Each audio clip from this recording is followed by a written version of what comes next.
শুধু আসমানের মালিক না, জমিনের মালিক না, সকল জিনিসের, সকল কায়নাতের মালিক একমাত্র আমি আল্লাহ তাআলা। এই জন্য মালিকের প্রশংসা সবার আগে। আর রহমানির রহিম, আপনি সব কিছুর মালিক তা বুঝলাম, কেন আপনাকে আমরা প্রশংসা করব? আপনি প্রশংসা করলে কি হবে? এবার মালিক বলতেছে আর রহমানির রহিম, এই জন্যই আমার প্রশংসা করবা বান্দা।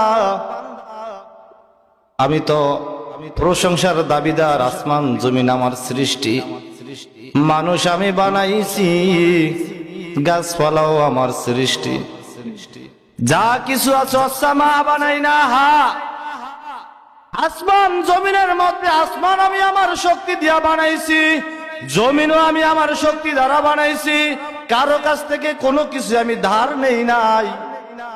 এই জন্যই তো আমি প্রশংসার দাবিদার। কে বলতেছেন? আমি তো এমনি এমনি বলতেছি না তোমরা আমার প্রশংসা করো।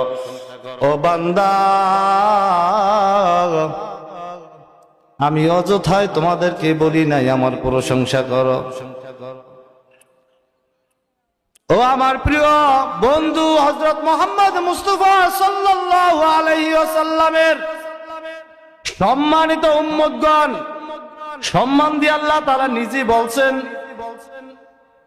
আমি এমনি এমনি তো প্রশংসার দাবি করি না। আর রহমানির রহিম, কেননা আমি রহমান, আমি রহিম। রহমান এবং রহিমকে দয়া কার আছে?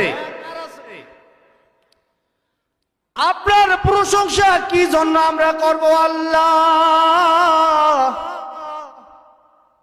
আল্লাহ পরিচয় দিতেছে, সকল জিনিস আমি বানাইছি এই জন্য আমার প্রশংসা করবা।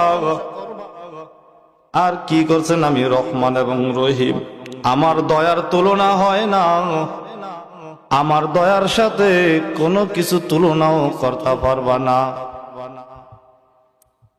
তো কি হয়েছে? এই জন্যই বলতেছি আমি রহমান, কেননা সামনে তোমাদের একটা দিন আসতেছে, মালিক ইয়াউমিদ্দিন, কেননা আমি বিচার দিবসের মালিক, কেননা